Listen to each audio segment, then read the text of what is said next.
shock అయ్యా super బాగున్నా చూసారా నా ఫ్యాన్ తెలుసు కదా రెండో రైతు బిడ్డ రీల్స్ బాగా చేస్తారు ఇప్పుడు బోర్ కడ మరి నువ్వు బర్త్డే కేక్ ఎట్లా అడిగినావు చెప్పు జనాలకు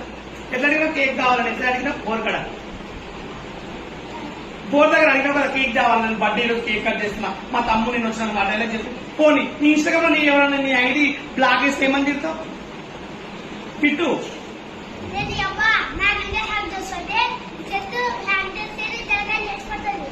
మరి నీ అబ్బా తలకాయ లేచిపోతుంది వేస్తాడు బాగానే గట్టిగా చూసి తింటుండు కానీ నిజంగా ఈ రీల్స్ అయితే నాకు చాలా ఇష్టం అబ్బా మస్తు వేస్తాడు మీరందరూ గుర్తుపట్టింటారు ఇన్ని ఎందుతో పిచ్చారు ఇప్పుడు షర్ట్ వేసుకున్నాడు షర్ట్ లేని వీడియోలు నేను ఎక్కువ చూసినా ఈరోజు కలిసిన సడన్ గా మన శివ స్టూడియోలో అసలు అనుకోకుండా మైండ్ బ్లో నిజంగా థ్యాంక్ యూ రా ఇంత చిన్న ఏజ్ లో అయినా మస్తు మాట్లాడుతావు నీ రీల్స్ అంటే నాకు చాలా ఇష్టం మస్తు నవ్వుకున్నా thank you so much bye guys bye చెప్పు